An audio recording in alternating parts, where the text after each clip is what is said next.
Olá, estamos começando mais um episódio do podcast Bora Rampar. E essa é uma edição especial em parceria com Eu Deixo Circular, que é a nossa startup de gestão para brechós.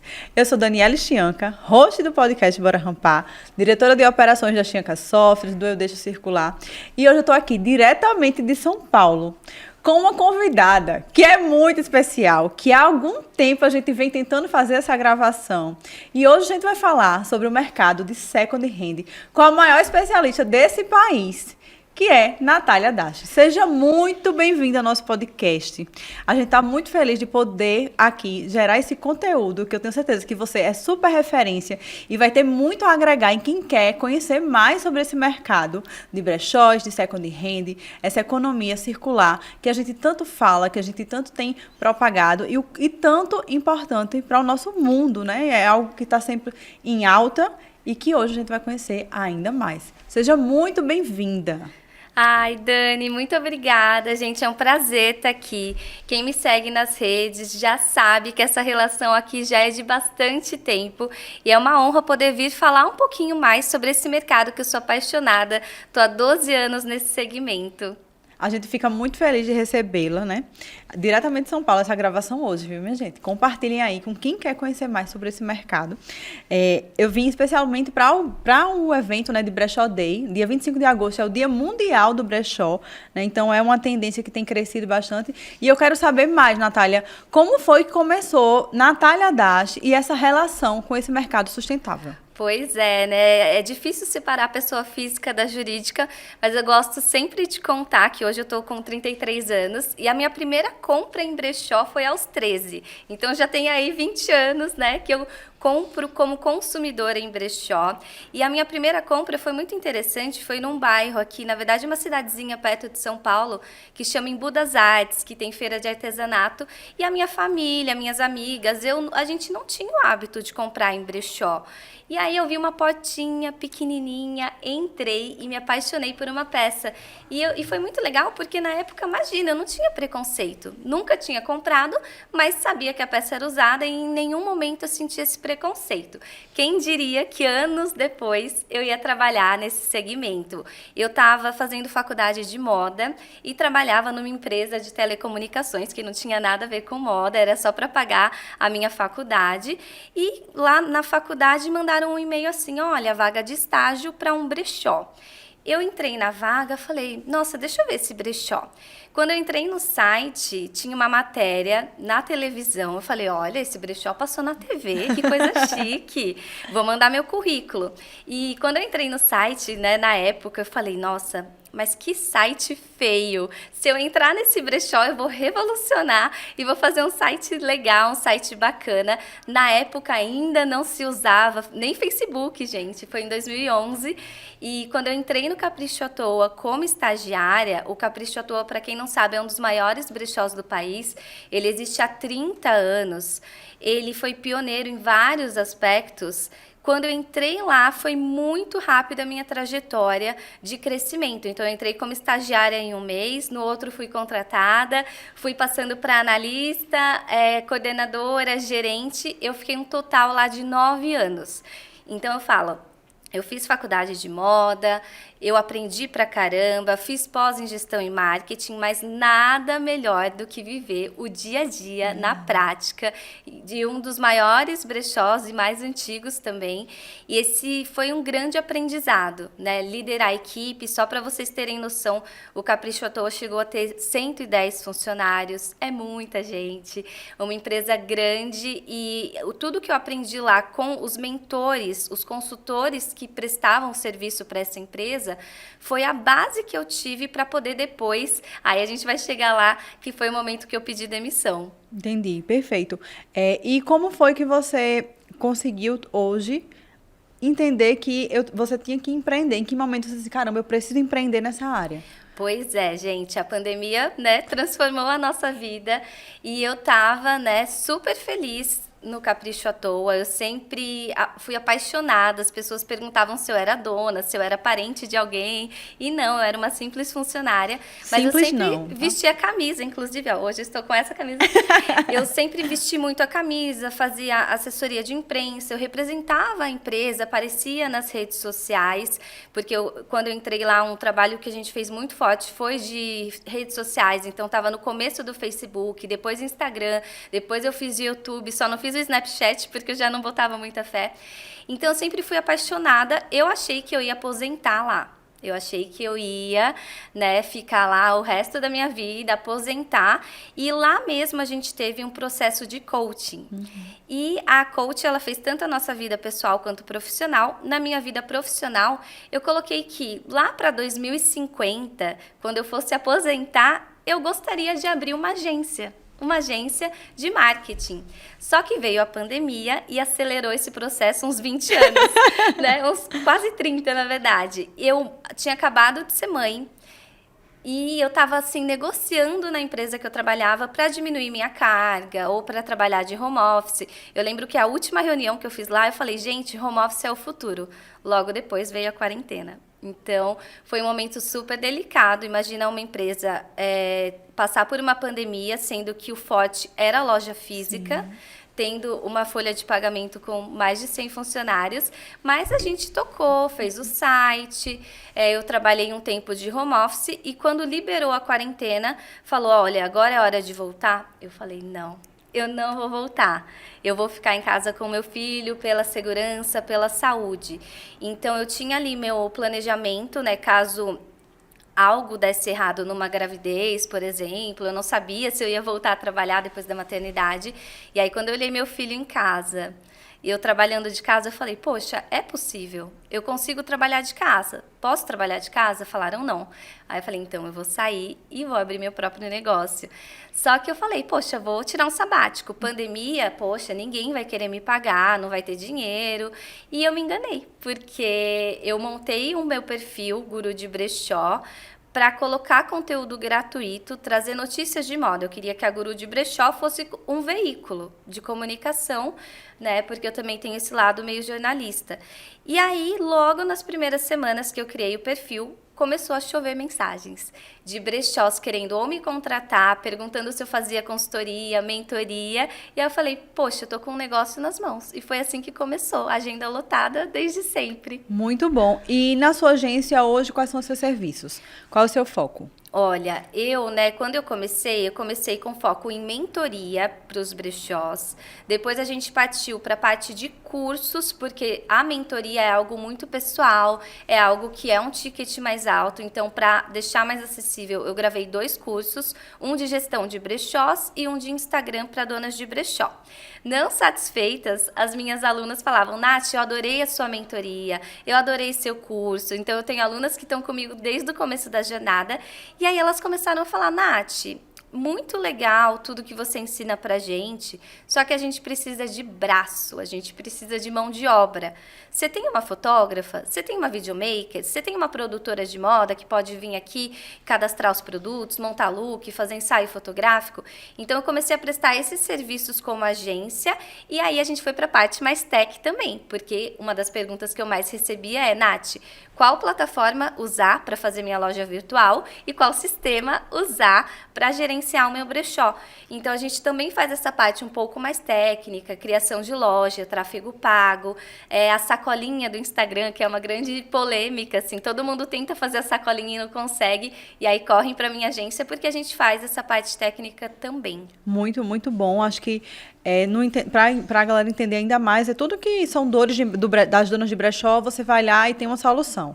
Né? Você é realmente uma luz aí para iluminar essas donas de brechós e a gente fica muito feliz dessa parceria, né? O sistema da Chianca, ele era de moda, de lojas tradicionalmente de moda, normal, aquele varejo, e aí a gente também fez essa virada para o Eu Deixo Circular, que está aí estampado na camisa dela, sim, que é a nossa startup, que é o nosso sistema de gerenciar brechós, né? Específico para tratar as dores, já que é um mercado que vem crescendo, né? E aí eu queria que você trouxesse os números, né?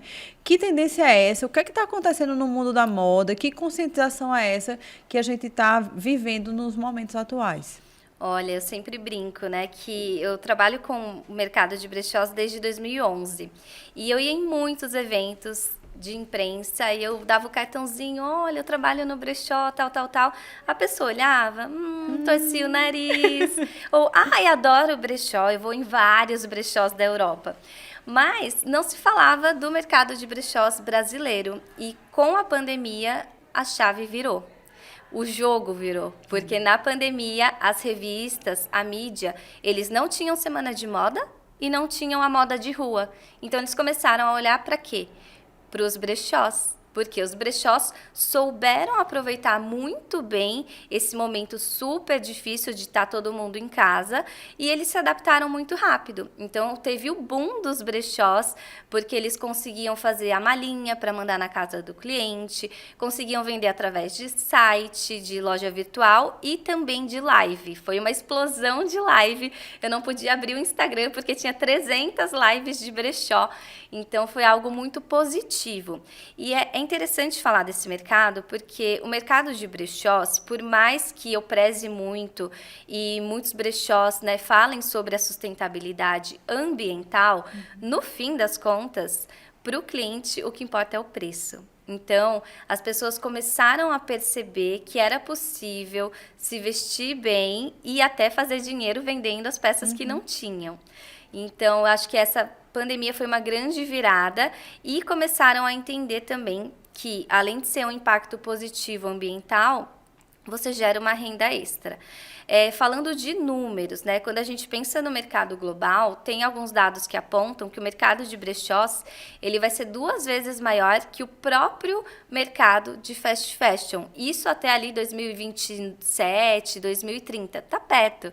Então imagina que os brechós no mundo vão faturar o dobro do que faturam hoje as grandes lojas de departamento. Tem um dado muito interessante falando de América Latina, que o mercado de brechós aqui da América Latina, ele cresce 4 vezes mais que o varejo tradicional. Então, a gente inclui o Brasil, né, nesses 4 vezes mais. Os Estados Unidos, por exemplo, lá cresce 8 vezes mais que o varejo tradicional. Europa é só 2 vezes. Por quê? Porque lá já é muito consolidado, né? Então, eu vejo muito potencial no Brasil. O Brasil pode chegar num nível de 8 vezes mais que o varejo tradicional, assim como os Estados Unidos. Falando de financeiro aqui do Brasil, né? A gente antigamente não tinha muitos dados do mercado de brechós e foi justamente após a pandemia, durante a pandemia, que começaram a prestar atenção nesses dados. Então, assim, até 2019, estimava que existiam em média 13 mil brechós formalizados e na pandemia, no primeiro semestre ali, entre 2021 e 2022, cresceu quase 50%. Então, dobrou o número de brechós.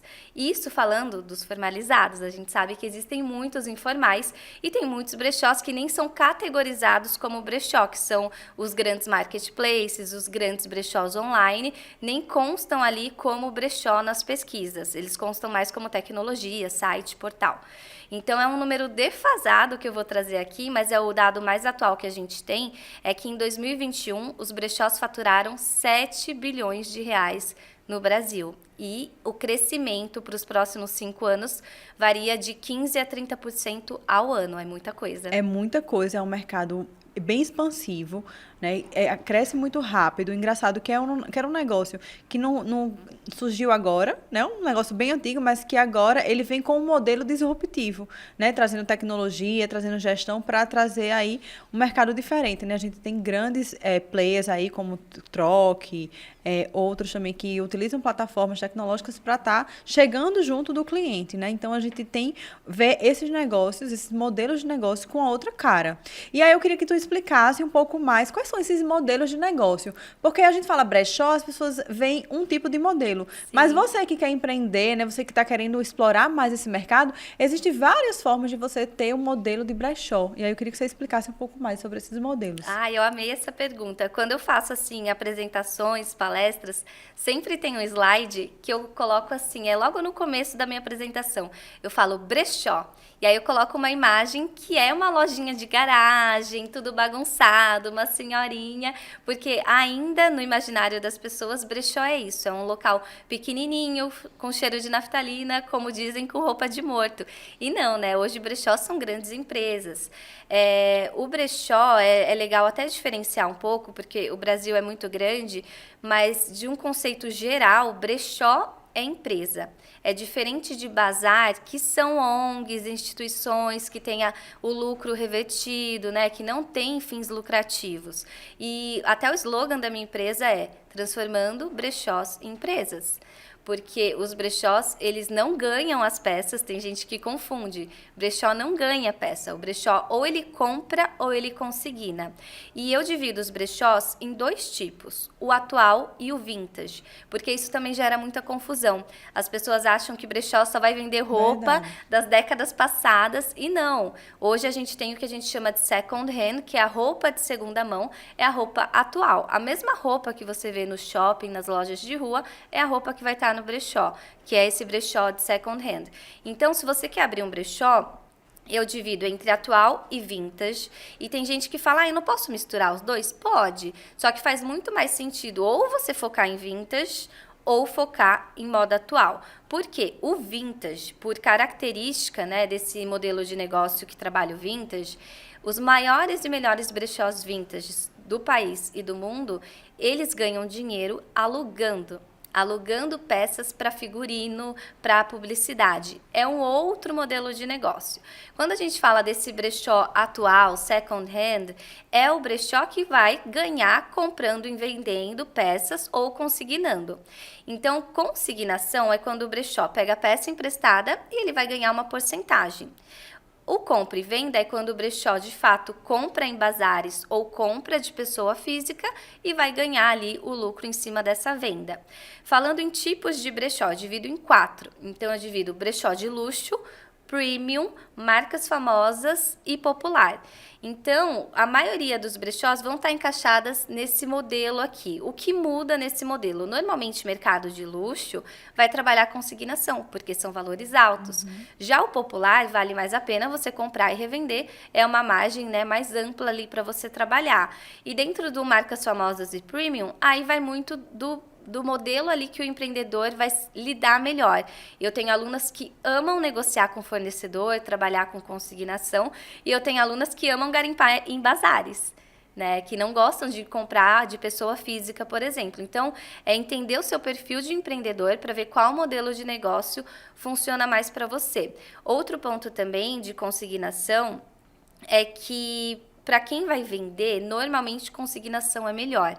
Então, se você está vendo esse vídeo e você pensa em vender suas peças, normalmente consignado você vai ganhar mais. Só que você só ganha se vende. Sim. E na compra e venda, se você vai para um brechó que compra as peças, eles vão pagar um pouco menos, mas você já sai normalmente ali com dinheiro à vista na hora.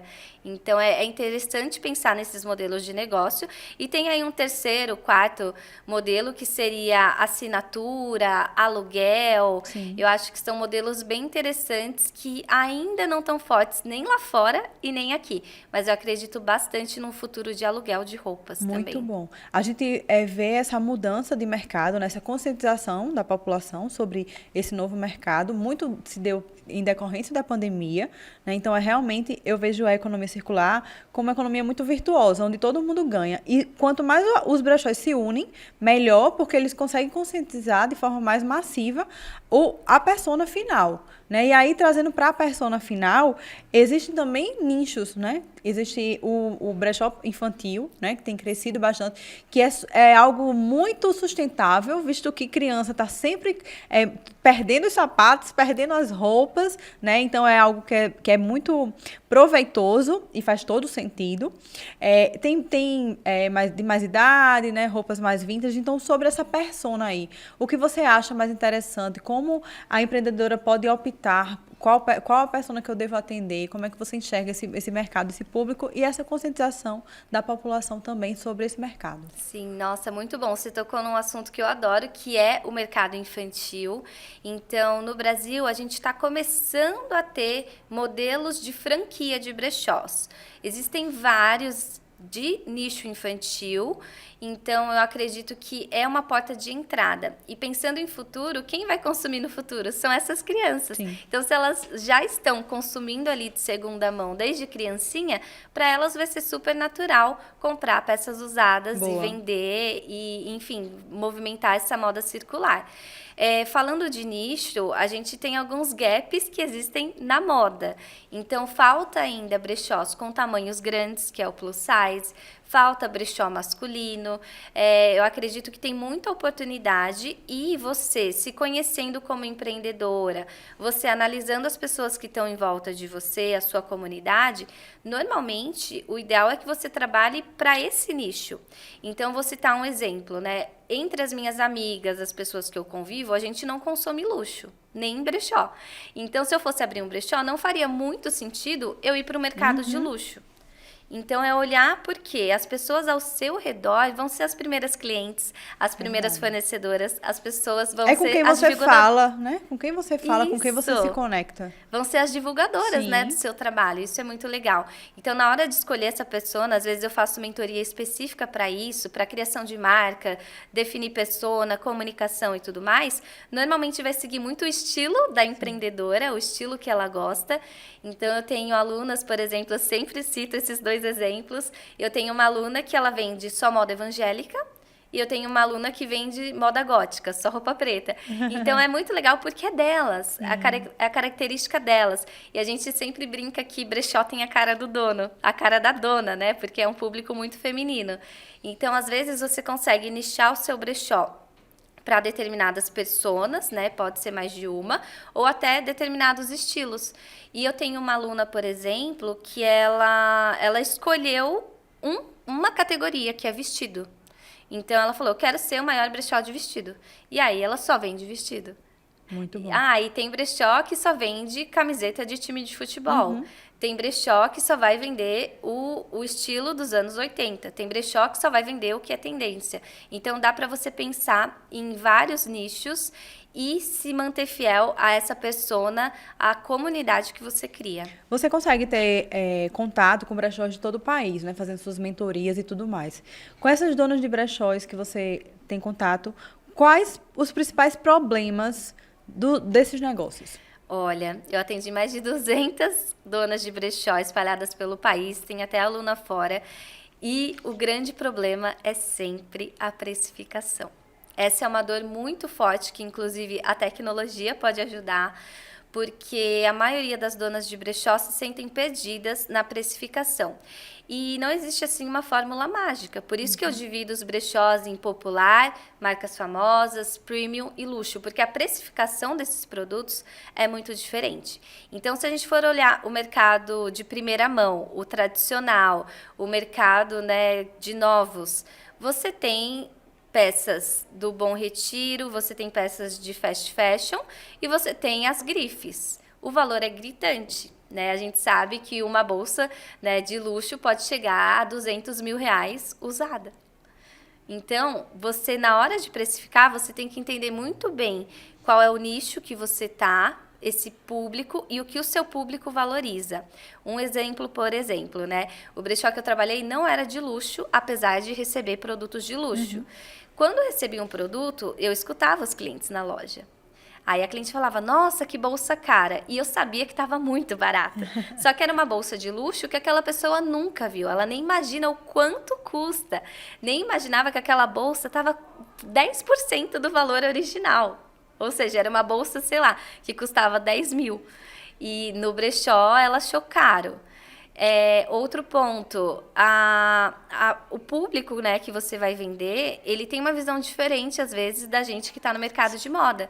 Então, às vezes, eu achava caro um produto de fast fashion e o cliente achava o máximo. Achava que estava, nossa, muito barato, levava um monte. Então, vai muito dessa consciência do público, do que é marca, do que é grife para o seu público. Então, tem público que acha que Osklen é grife, por exemplo. Tem público que considera a coleção da Farm com Adidas, por exemplo. Quando a gente postava Farm com Adidas, formava fila na loja. Então, vai muito do público. Verdade. Boa. Então, precificação é o primeiro problema que você consegue enxergar, né? Exatamente. Eu acho que também, quando a empreendedora vai crescendo, ela começa a ficar perdida lá nas planilhas, nos caderninhos, né? Então, a descentralização das informações também é um problema para esse crescimento, né? Principalmente quem trabalha com consignado, né? Que é com Sim. esse consignado, o, a primeira coisa que acontece é o acordo. Ah, vai ficar 30%, 70%, esses acordos que existem, né, na relação fornecedor-brechó. E aí esses controles ficam muito perdidos, né? Então, é um dos problemas que impedem esses brechós a crescerem. Então, a importância da tecnologia nesse momento, né? Dessas dores, desses problemas. E no Eu Deixo Circular, a gente se preocupa muito com essas dores. Caramba, o que é que está tirando o sono da dona de brechó? Né? Então, a gente precisa levar uma solução para isso, para que ela possa crescer seu negócio e começar a pensar na estratégia, no crescimento do negócio. E essa gestão, né, tá bem resolvida, né? Então, a gente, problemas como a triagem, né, organizar essa triagem.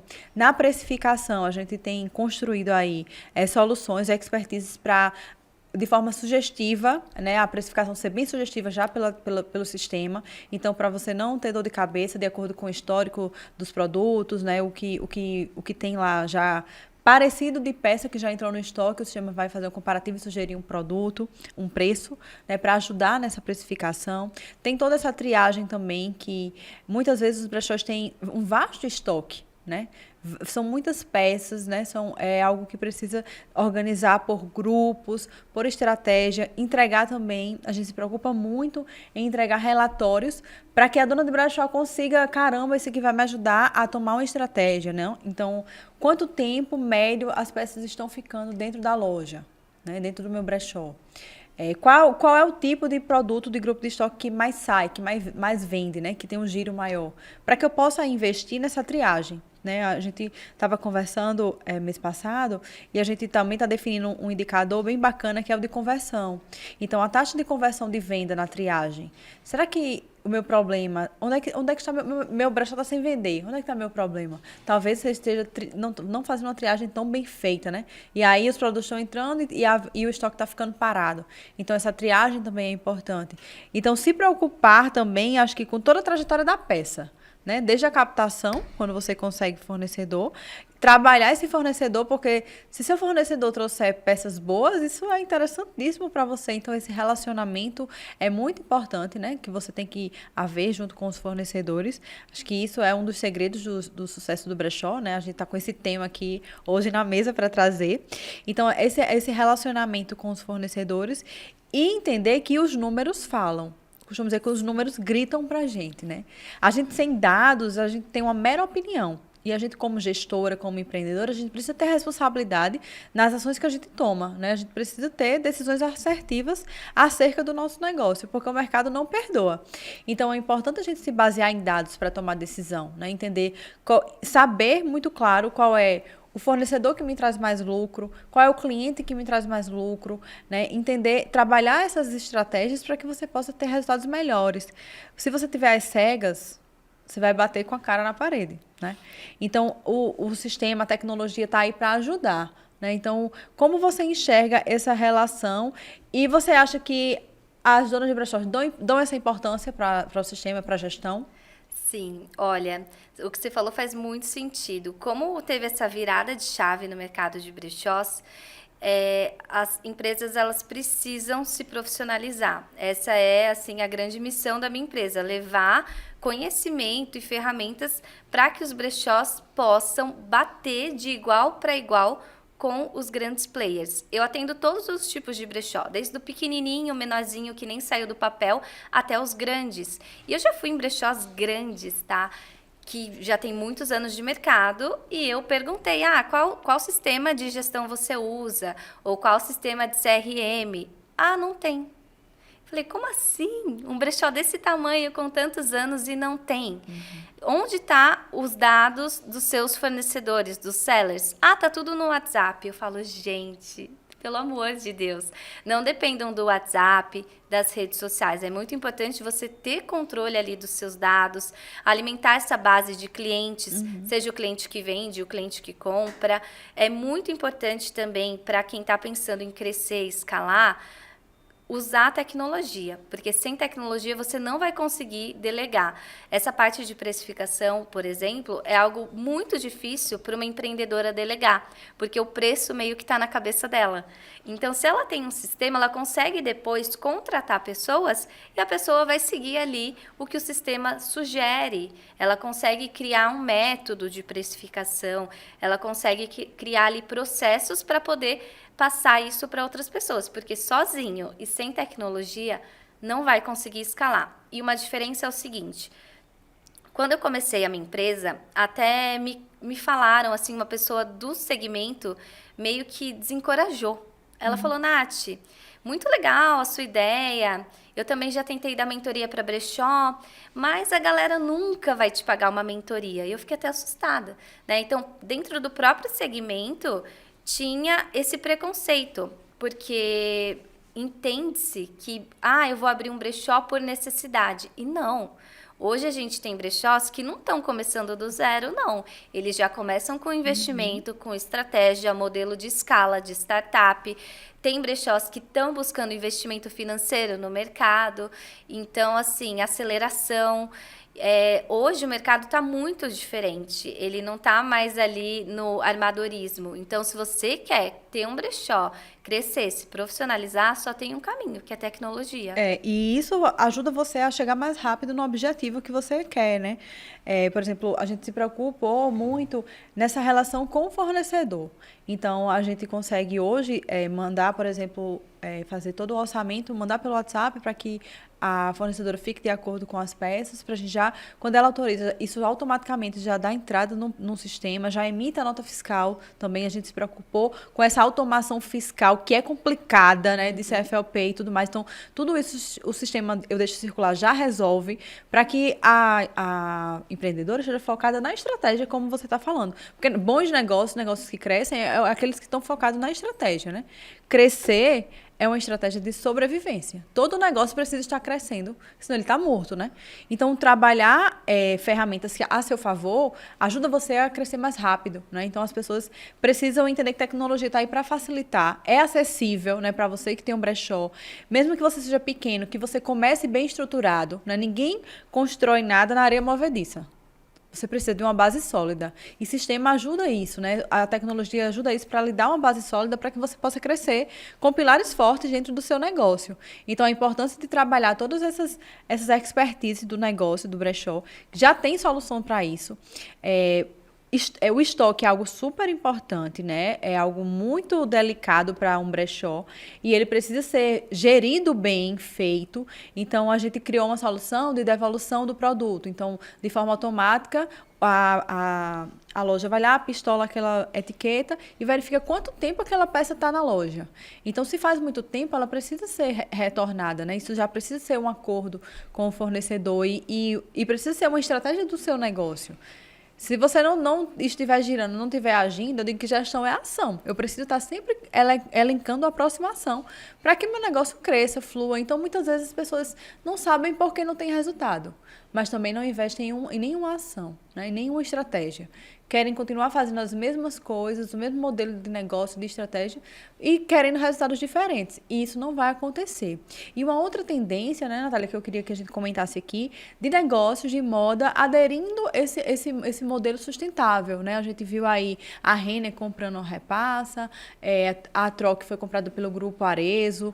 Então, isso é uma tendência não só de negócios que nascem com a natureza genuinamente circular, não. São negócios que estão se adaptando também. Então, você que também tem um negócio tradicional, por que não ter uma vertente do teu negócio nessa área? Por que não, né, construir algo que você possa também trazer a sustentabilidade para dentro do seu negócio?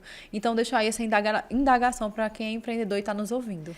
Com certeza. Uma das coisas que eu falo também nas minhas palestras, falo para as minhas mentoradas, é que a partir, né, do momento que a gente viveu de pandemia e a pauta ESG, né, que as pessoas falam tanto no mundo corporativo, o mercado de moda, ele só tem um caminho, que é visar a sustentabilidade. Então, todas as marcas, sejam elas de luxo, populares, grandes ou pequenas, no futuro, toda marca vai ter algo relacionado à moda circular. Isso pode acontecer de várias formas.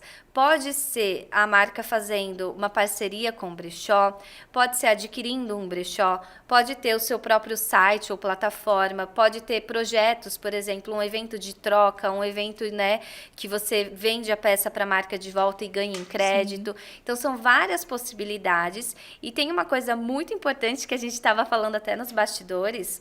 Além da roupa usada em si, o mercado de moda, ele produz muito mais do que é vendido. Se não me engano, ele produz 3 vezes mais do que o que é necessário. Estima-se que a gente já tem roupa para os próximos 200 anos. Olha que absurdo. É um absurdo. Olha só, para a população inteira já tem roupa para os próximos 200 anos. Então, olha o volume disso, né? Exatamente. Então, imagina que eu tenho uma marca, eu produzi 100 peças. Dessas 100, eu vou vender metade, sendo otimista, tá? O que eu vou fazer com aquela outra metade? Então, existe no mercado de moda um estoque parado que ele precisa, né, ser vendido ou ser customizado ou fazer um upcycling, porque é uma peça nova, só que ela está parada no estoque. E é muito interessante que brechós têm peças únicas, e eu acredito muito no que você falou de parceria.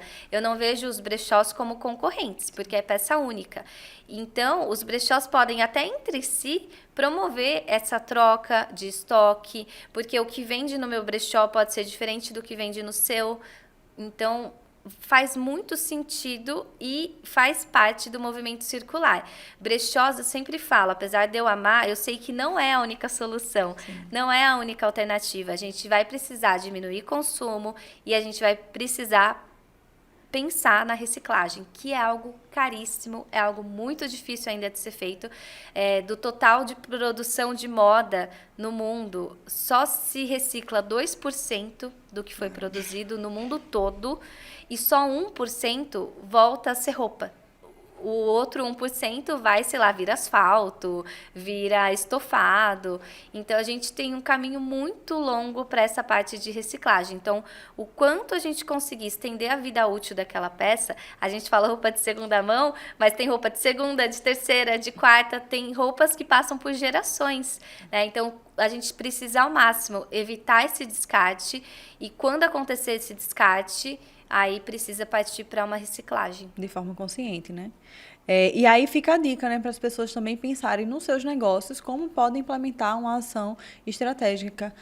Brechó é uma reserva de mercado, né? As peças são muito raras, né? São únicas, como você falou. Então, por que não você criar uma estratégia de elencar no mês na sua loja 5 peças que foram de segunda mão, já que você é da moda tradicional, para revender, peças que são reserva de mercado.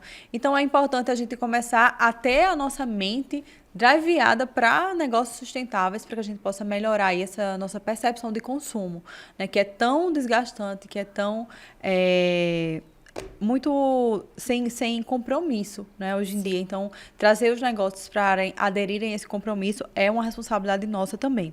E aí a gente está chegando ao fim, estamos perto do fim, né, do nosso episódio, que está sendo incrível aí, muito conteúdo para você que está ouvindo. Compartilha também com quem quer aprender e saber mais sobre o mercado de second hand. O mercado de second hand não é só de roupas, tá, gente? Tem outros negócios também, né, que se enquadram nisso aí. Tem artigos musicais, artigos de decoração, tem muitos outros negócios também com essa moda circular, então é realmente um nicho gigantesco que está crescendo, uma super tendência. E aí a pergunta que eu quero deixar para você aqui é: o que é um brechó de sucesso? O que um brechó de sucesso precisa ter? Assim, qual é a fórmula do sucesso? Sei que não existem fórmulas no mundo dos negócios, mas tem algumas premissas que são indispensáveis para um brechó ter sucesso. Quais são elas? Olha, eu vou falar uma palavrinha mágica, que é sustentabilidade. Mas quando a gente fala de sustentabilidade, é o negócio ser sustentável ao longo dos anos. Então, quando a gente pensa nos pilares da sustentabilidade, tem que ter o pilar ambiental, que isso o brechó já cumpre, porque ele está renovando a vida útil desse produto. Tem que ter o pilar econômico, então precisa ser um brechó que vende muito e que tenha lucro, porque faturamento é diferente de lucro, né? Isso é muito importante ressaltar. E tem que ter também um papel social. Eu sempre falo para as minhas alunas que os brechós não podem virar o fast fashion. A gente não pode ter brechós brigando pelo preço, pagando mal funcionários. A gente precisa ter brechós retribuindo, né, o lucro que eles têm para a sociedade. Então, esses 3 pilares, para mim, eles são os 3 pilares de sucesso de um brechó.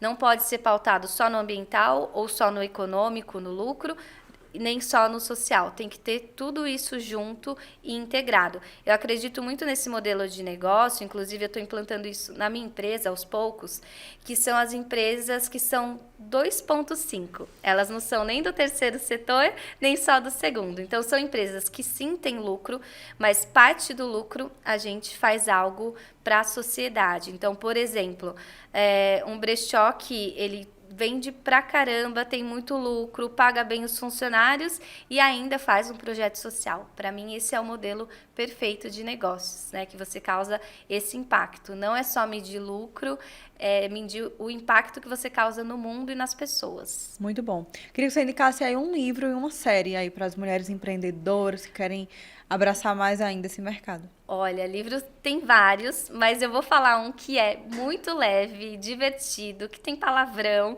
que foi o livro que revolucionou os brechós. Eu falo que os brechós tiveram 2 booms. Um foi o lançamento desse livro e o outro foi a pandemia. O livro se chama Girl Boss. É um livro bem escrachado da história da Sophia Morose. Eu até fiz um curso com ela.